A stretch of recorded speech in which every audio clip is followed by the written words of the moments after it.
Jisoo stared at her monitor screen, watching the numbers dance in ways they should not. She had been working the night shift at Barrier Watch Station Alpha for 3 years, and the readings were never supposed to change. The quantum barrier around Earth had been solid for 1,000 years. It was as permanent as the stars themselves, or so everyone believed. "Commander Taman, you need to see this," she called across the dark control room. Taman walked over, coffee in hand. He was tired. Barrier Watch was usually the most boring assignment in the entire orbital defense fleet. Nothing ever happened.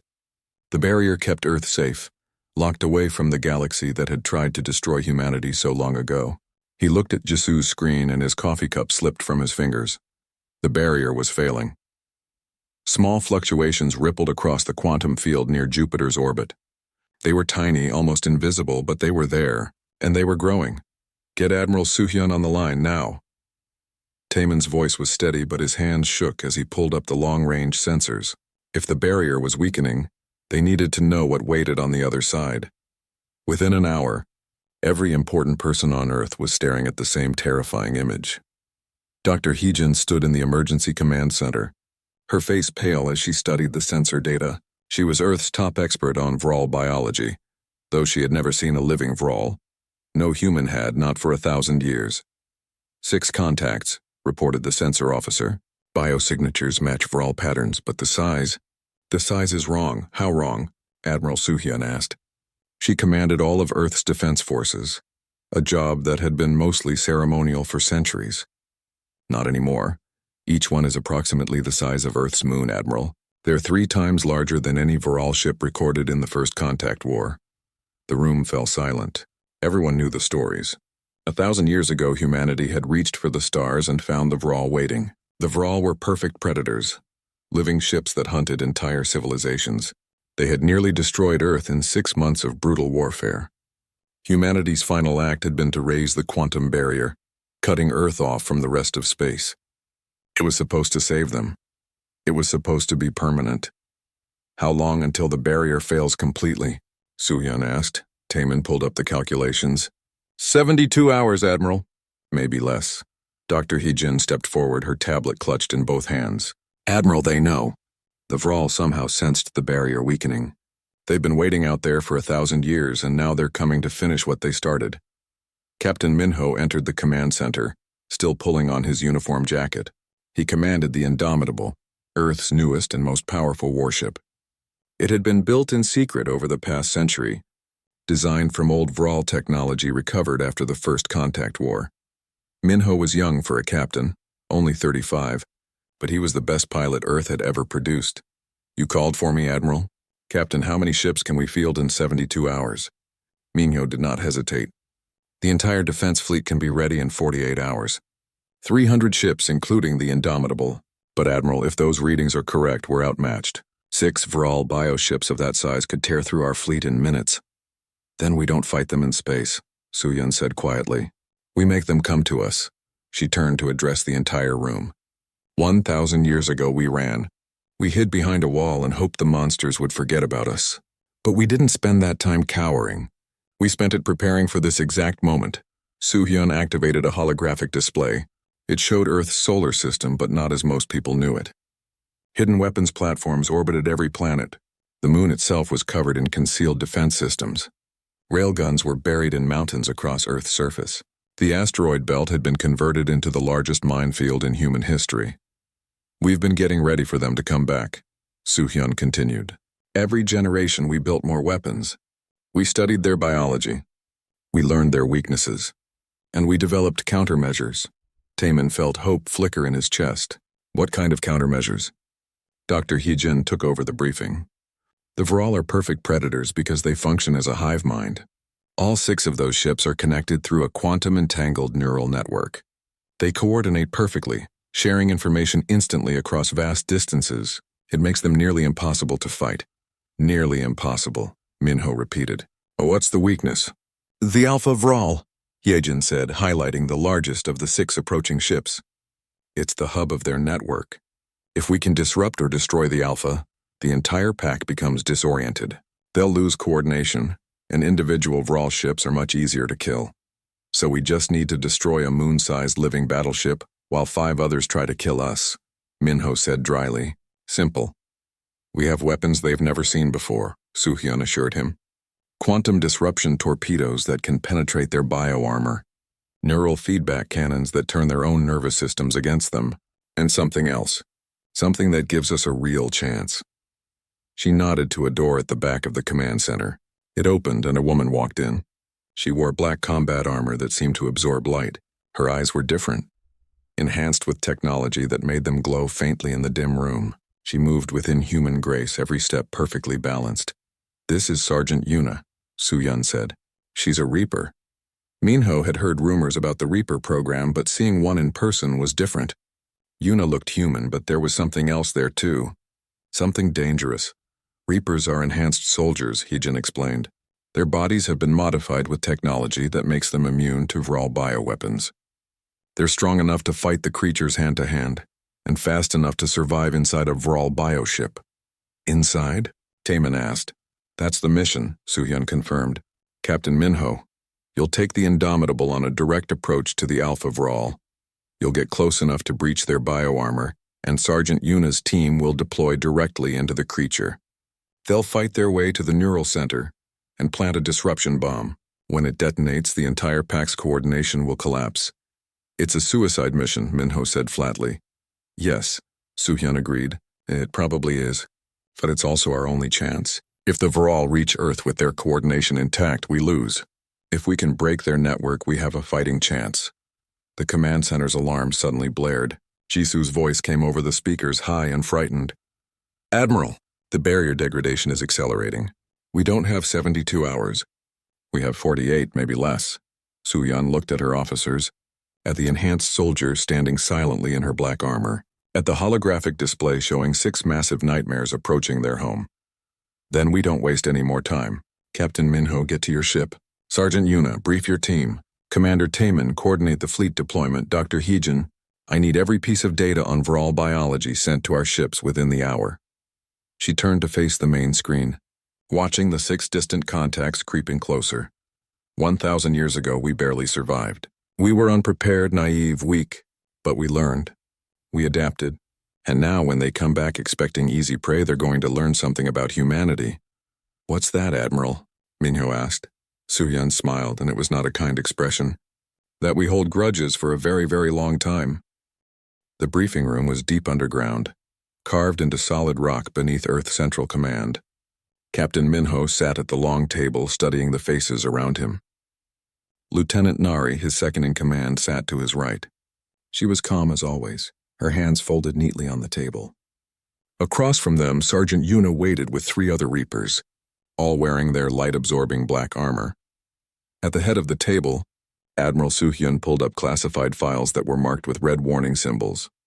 Files that had been sealed for centuries. "What I'm about to tell you is known to only a handful of people on Earth," Soo-hyun began. "The official story is that we hid behind the barrier because we were afraid. Because the Vral were too strong and we needed time to recover. That's a lie." She activated a holographic display showing the final days of the first contact, war.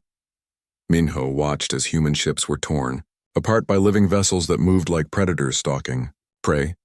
"We didn't raise the barrier to hide," Soo-hyun continued. "We raised it to buy time. Time to study them, time to learn their secrets, time to build weapons that could kill them." "How?" Nari asked. "We barely escaped with our lives. What could we possibly learn in the middle of losing a war?" A new figure entered the room. He was old with gray hair and tired eyes. "We learned because I made sure we did," he said. "This is researcher Daeho," Soo-hyun introduced him. He led the recovery teams during the first contact war. While everyone else was fleeing, he was collecting samples. Daeho sat down heavily, as if the weight of 1,000 years pressed on his shoulders. "After every battle, we sent teams to recover pieces of destroyed Vral ships. Fragments of their bioarmor, samples of their tissue, even damaged neural clusters. We collected everything we could, even while our cities burned." He pulled up images of the samples, grotesque pieces of alien biology preserved in containment fields. The barrier went up just in time, and then we spent the next 1,000 years taking those monsters apart, piece by piece learning everything about how they work. Dr. Heejin joined the briefing, carrying a datapad filled with research. The Vral are extraordinary creatures.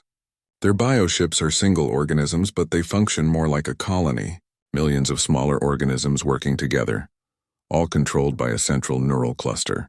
They can repair damage in minutes, adapt to new threats in hours, and they share information across their entire pack through quantum entanglement. So how do we kill them? Minho asked. With difficulty, Hijin admitted.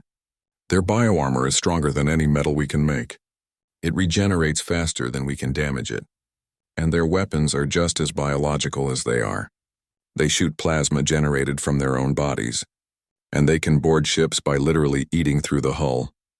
You're not making this sound very hopeful. Doctor, Yuna said quietly.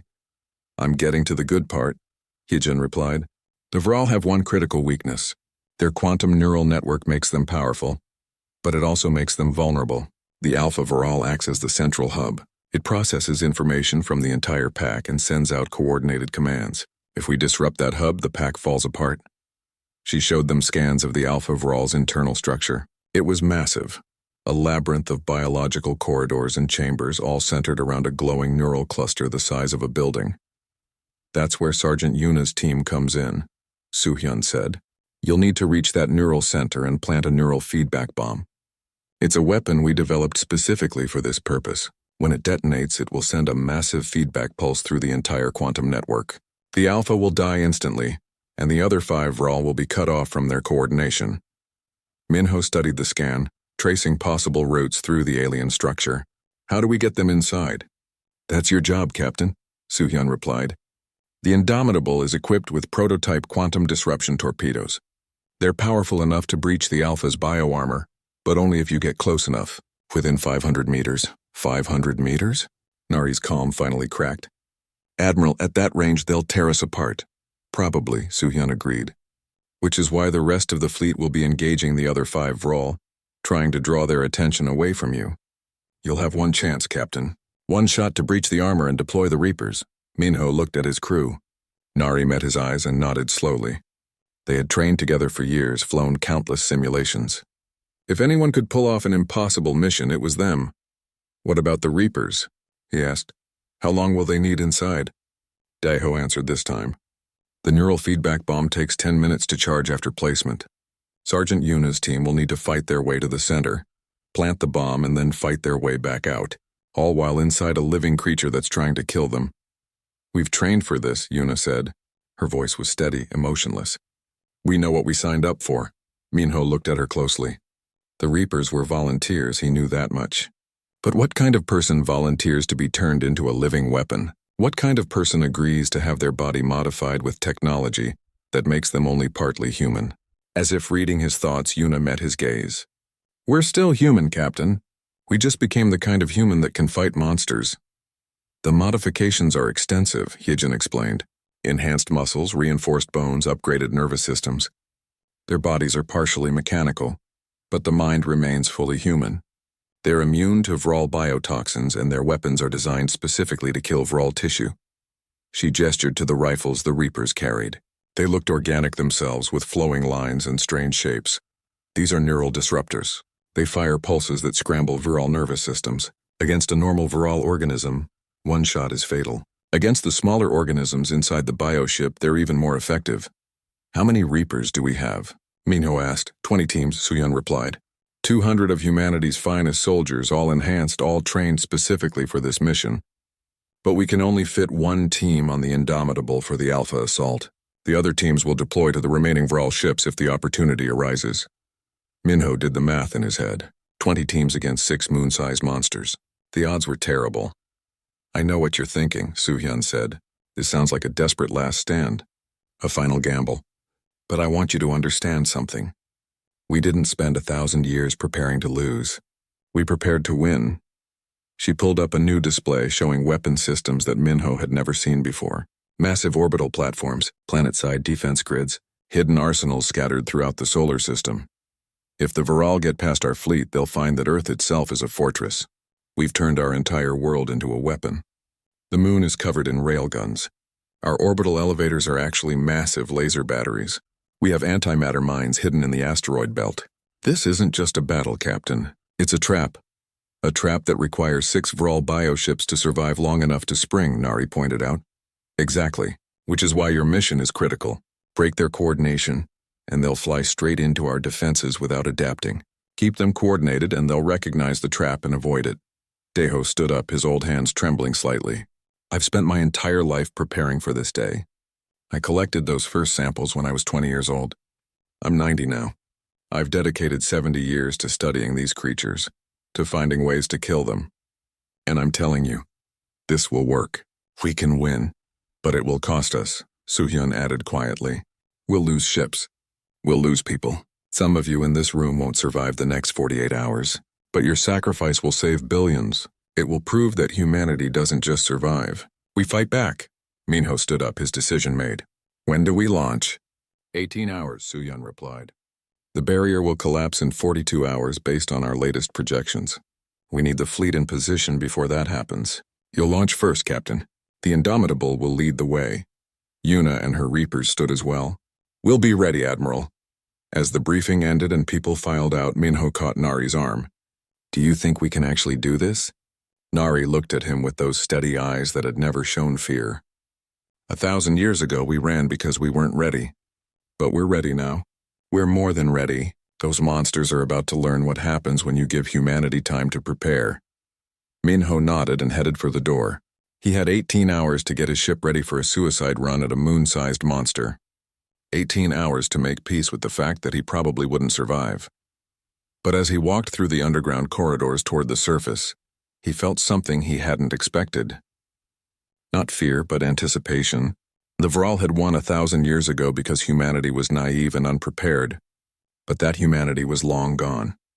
What waited for the Vral now was something they had never encountered before. Humanity, ready for war. The quantum barrier collapsed like a wave of breaking glass. From his command chair aboard the Indomitable, Captain Minho watched as the energy field that had protected Earth for 1,000 years flickered and died. For the first time in his life, space around Earth was truly open. And there, waiting just beyond where the barrier had been, were 6 nightmares. All ships, this is Admiral Soo-hyun. Weapons free. Engage at will. The fleet moved forward. 300 human ships against 6 Vral bioships, each one impossibly massive. They looked like deep-sea creatures, all flowing curves and organic structures. But these creatures were made of living metal and bioarmor, and they had been waiting for this moment for 1,000 years. Target the smallest one, Minho ordered. Let's see if our new weapons work. The Indomitable fired first. Quantum disruption torpedoes streaked through space, leaving trails of distorted light behind them. They hit the smallest Vral bioship directly, and for the first time in recorded history, Vral armor cracked. The creature screamed. It had no mouth, but somehow it screamed anyway. A sound that carried through space on radio waves and quantum frequencies. The sound of a predator that had just learned it could bleed. Direct hit, Nari reported from her station. Armor penetration confirmed. Targeting systems show internal damage.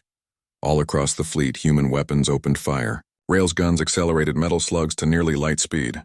Plasma cannons superheated matter to millions of degrees. And everywhere, quantum disruption torpedoes tore holes in armor that was supposed to be impenetrable. The Vral adapted quickly.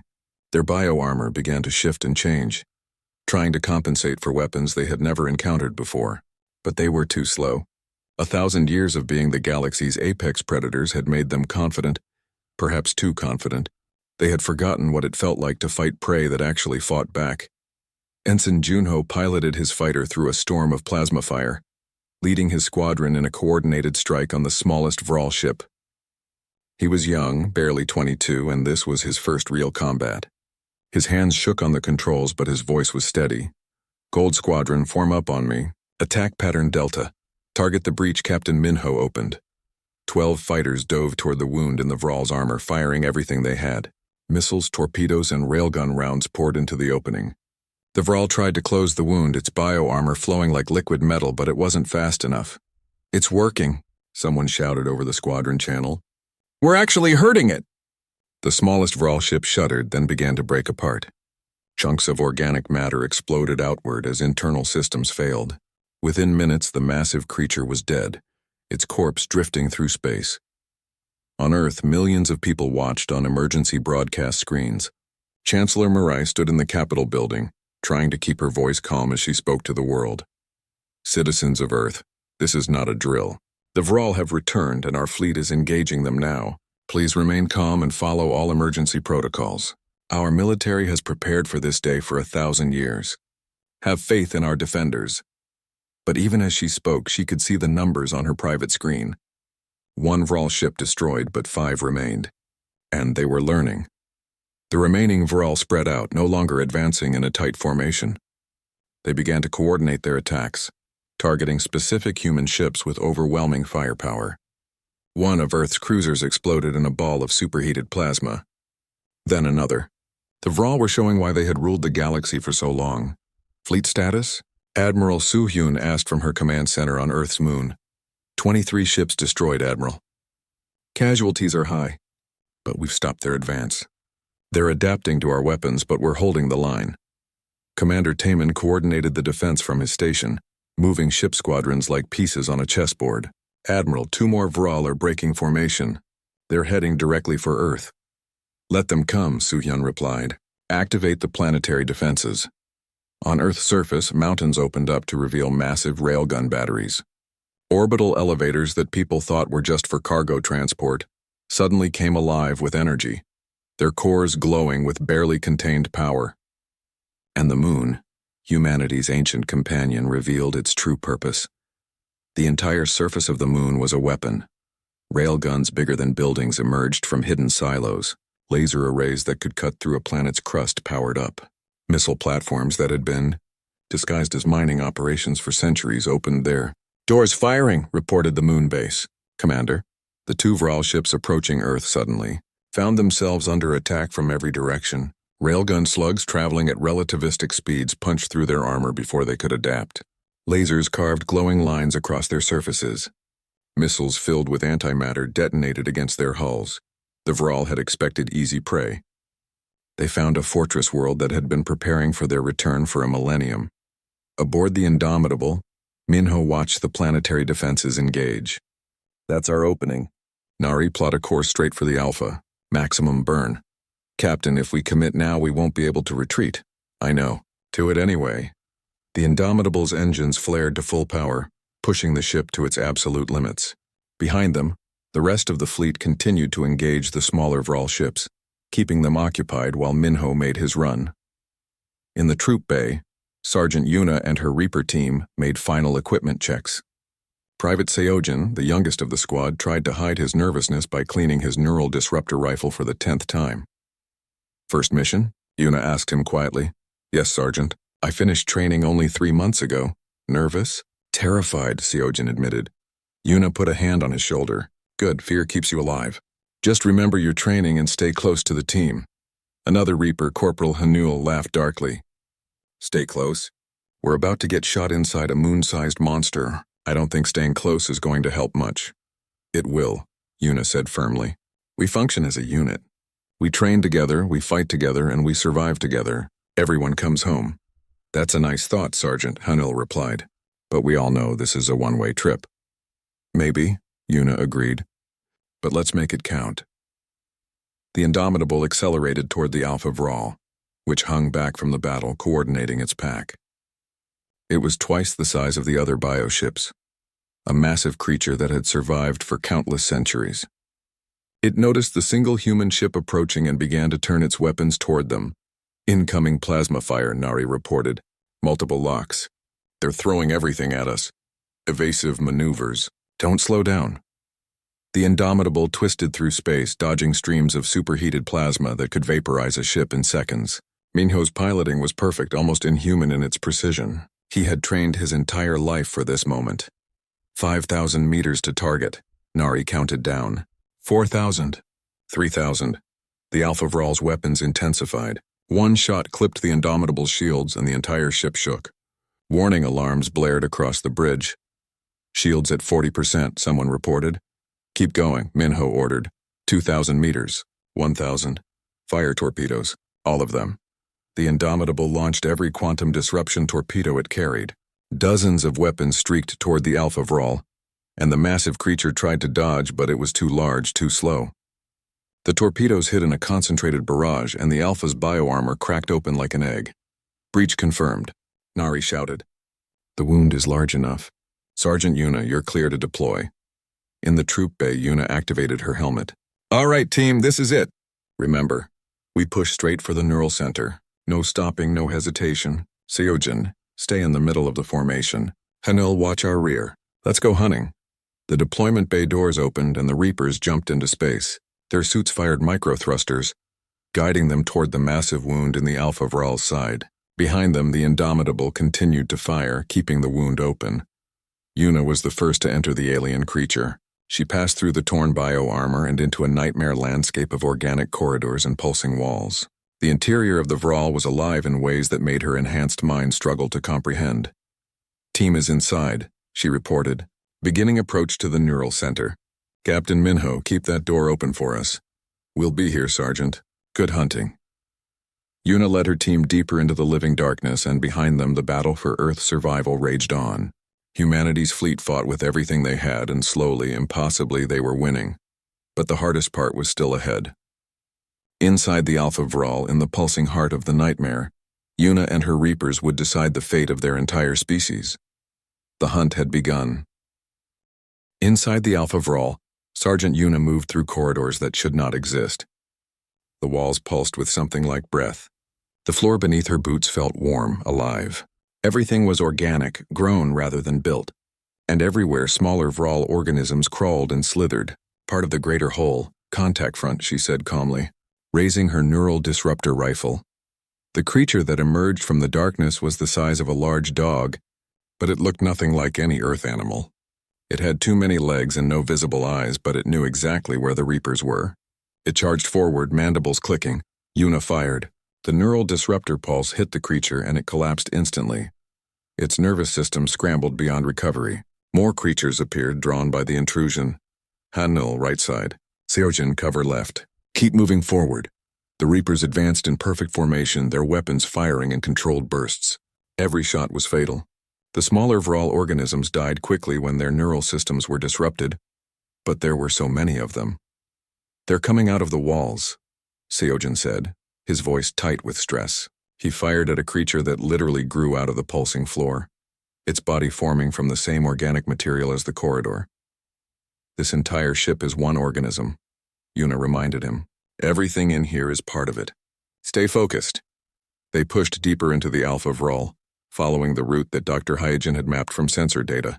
The neural center should be 3 kilometers ahead, in the very heart of the massive creature, 3 kilometers through a living nightmare. Outside, Captain Minho fought to keep the Indomitable alive. The Alpha Vral had focused all its attention on the ship that had wounded it. Plasma fire poured from biological weapon systems, and the ship's shields were failing. Shields at 20%, Nari reported. She was calm, but Minho could see the stress on her face. We can't take much more of this. How long until Sergeant Yuna reaches the target? Unknown, Captain. Communication is limited inside the bioship.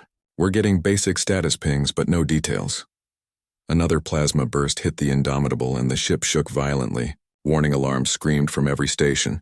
Shields at 10%. Captain, we need to pull back. Minho looked at the tactical display.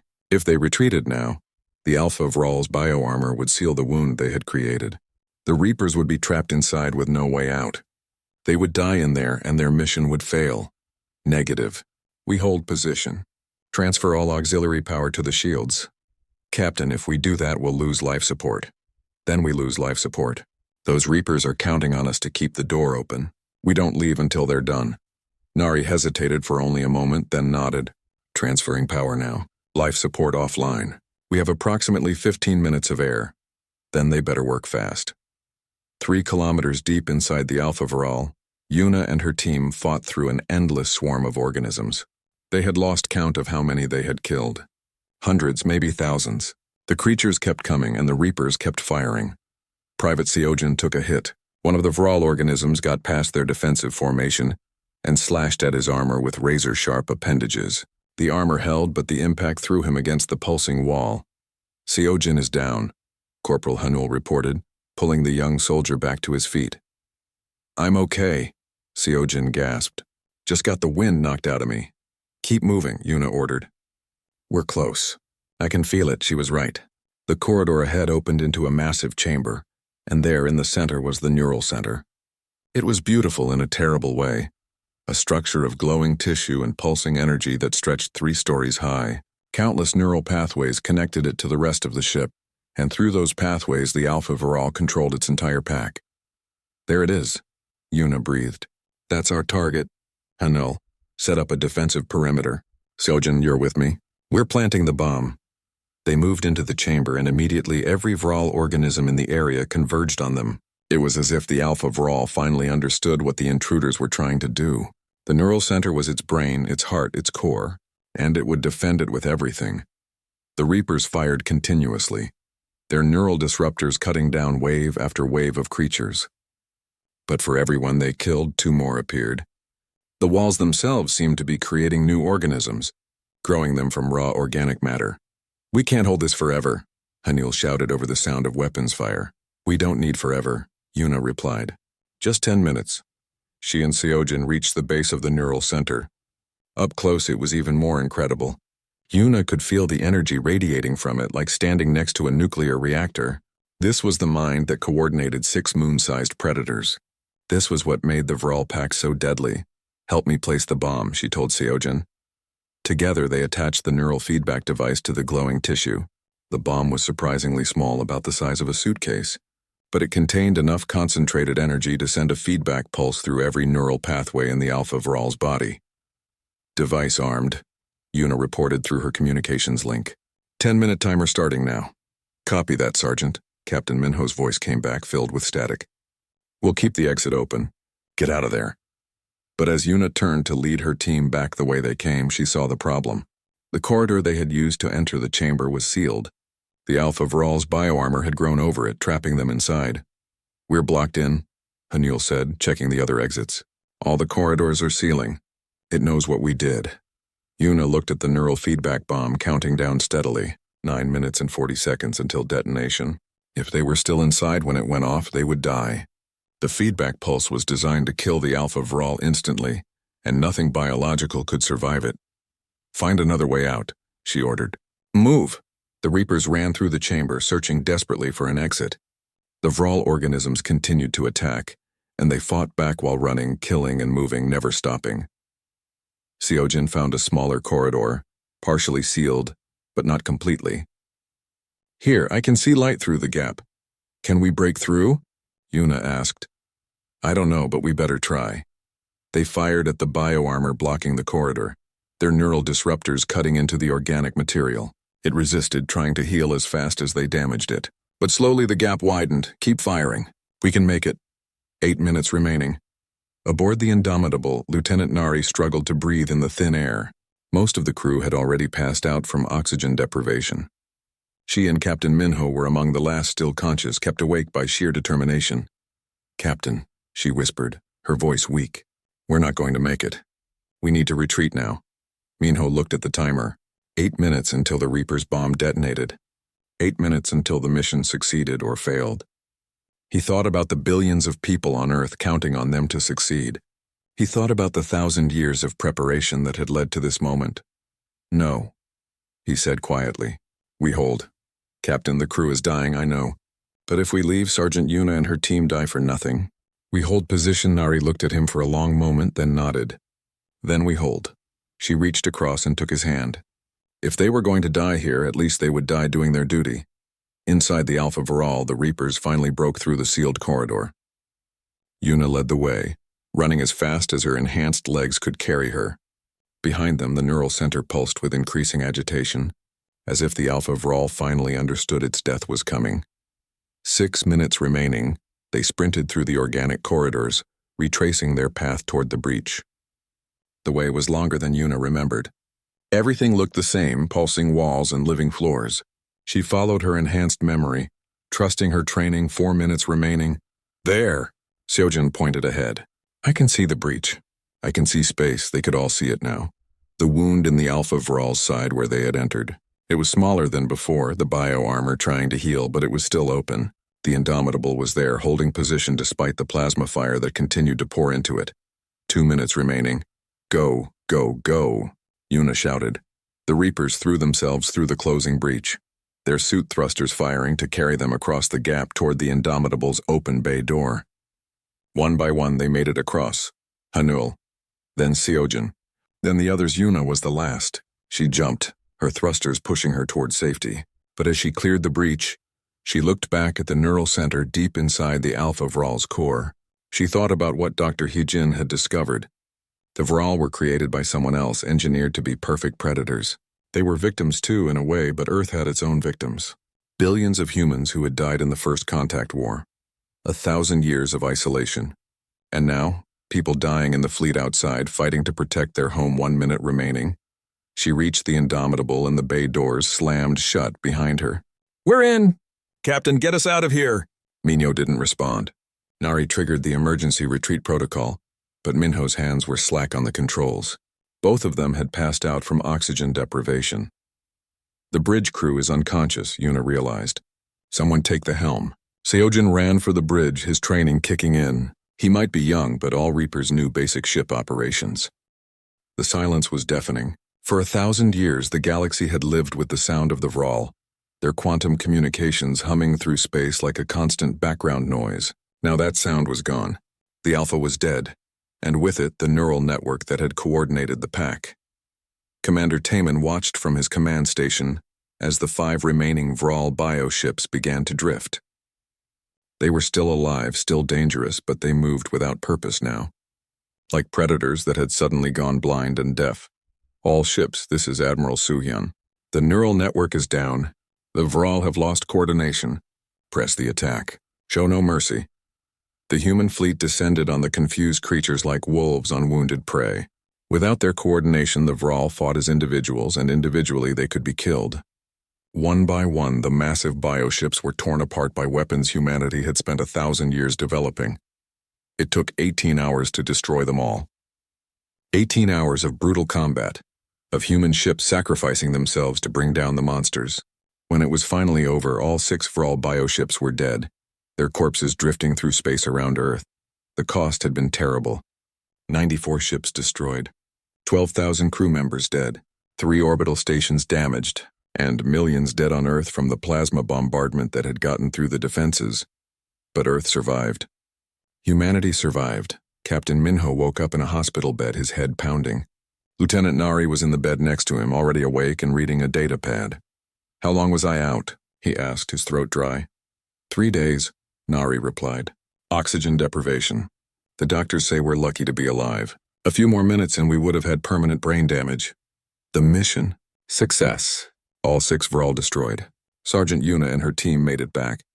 Private Seojin apparently piloted the Indomitable to safety after we passed out. The kid's getting a medal. Minho closed his eyes, relief washing over him. They had done it.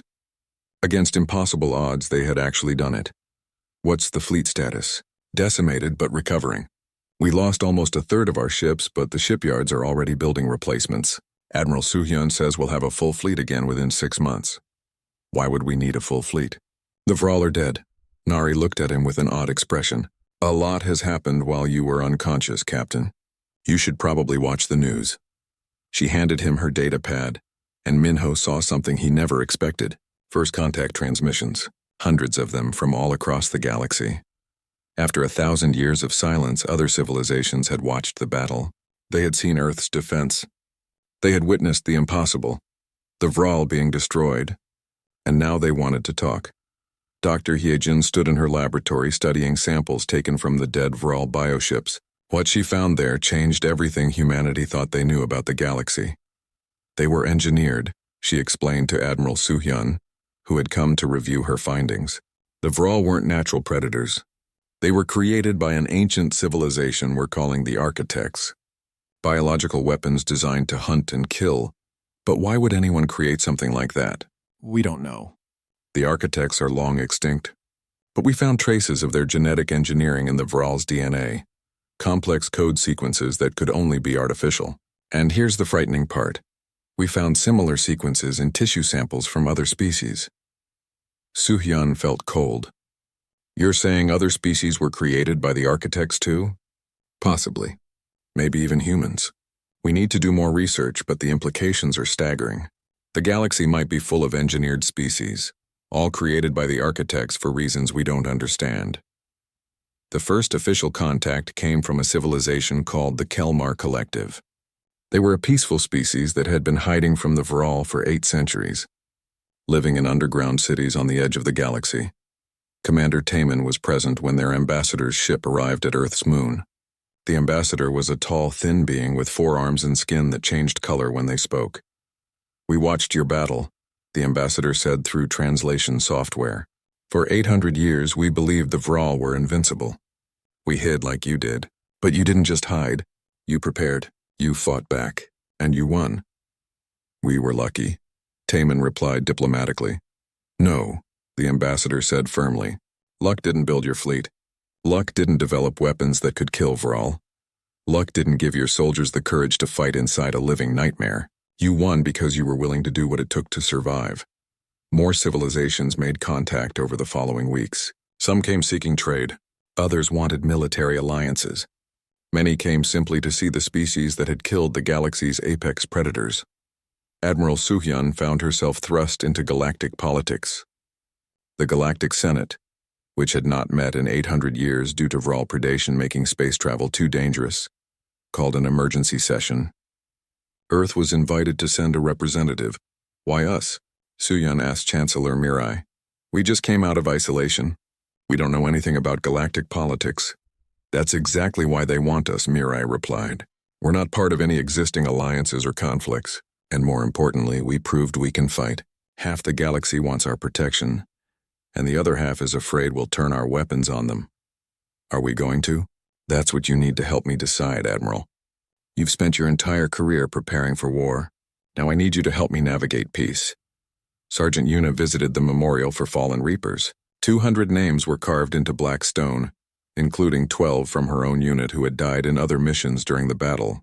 Private Seojin stood next to her, his arm in a sling from injuries sustained during their escape from the Alpha Vral. "Do you think it was worth it?" Sojin asked quietly. "All the lives lost, all the sacrifices." "I don't know," Yuna admitted, "but I know what would have happened if we didn't fight. The Vral would have destroyed Earth, just like they destroyed countless other worlds. At least this way we survived. We proved that prey can become predators too. Are we predators now?" Yuna looked at the memorial, at all those names of people who had volunteered to become more than human so they could defend humanity. "I hope not. I hope we're just survivors who were willing to do difficult things to protect what we love." 6 months after the battle, the shipyards around Earth launched a new fleet. 200 fresh ships, including the indomitable 2. Captain Minho commanded the new flagship, with Lieutenant Nari at his side. But this time they weren't preparing to defend Earth. They were preparing to defend others. The Kelmar Collective had sent a distress call. A rogue Vral bioship, one that had survived somewhere in deep space, was attacking their colony worlds. Earth's fleet was the only force capable of stopping it. "Are you ready for this?" Nari asked as they prepared to jump to faster-than-light speed. "No," Minho admitted. "A year ago I was just a pilot running training simulations. Now I'm supposed to be humanity's representative to the galaxy, leading a fleet to protect aliens I've never met. Well, you did save Earth, that's pretty good credentials. I passed out from oxygen deprivation while someone else flew my ship to safety." "Details," Nari said with a small smile. "The important part is we won, and now we get to help others win too." The fleet jumped to FTL, heading toward the Kelmar worlds. Behind them, Earth continued its transformation. No longer isolated, no longer hiding, humanity was taking its place in the galaxy. Dr. He-Jin made another discovery in her research. Deep in the genetic code of the Vral, she found something like a message, instructions written by the architects explaining why they had created the Vral. It was simple and terrible: to test the strong and remove the weak, to ensure only species capable of survival would inherit the galaxy. The architects had created the Vral as a test, a trial by fire that civilizations had to pass to prove they deserved to exist. Most failed. Their worlds were consumed, their species extinct, but a few survived, and those few were changed by the experience, made harder, made stronger, made ready for whatever challenges the galaxy would throw at them next. Admiral Suhyun stood in the Galactic Senate chamber, surrounded by representatives from hundreds of worlds. They had all come to vote on a single question: Should Earth be given a seat on the Security Council? Some argued yes. Earth had proven itself capable and willing to defend others. Others argued no. Humanity was still too unknown, too unpredictable, too dangerous. In the end, the vote was unanimous. Earth was given a seat on the Council, and with it the responsibility to protect the galaxy's weaker civilizations. 1,000 years ago, we ran from the Vral, Soo-hyun said in her acceptance speech. We hid behind a barrier and hoped they would forget about us. But we didn't spend that time in fear. We spent it in preparation. We learned that survival requires more than just hiding. It requires the willingness to fight for what you believe in. She looked around the chamber at the assembled representatives. Earth will honor this responsibility. We will defend those who cannot defend themselves. We will face threats that others fear to face. Not because we want to be conquerors or rulers, but because we remember what it felt like to be prey. The Vral were the galaxy's largest predators for thousands of years. They crossed Earth's border after 1,000 years of waiting, expecting to find easy prey.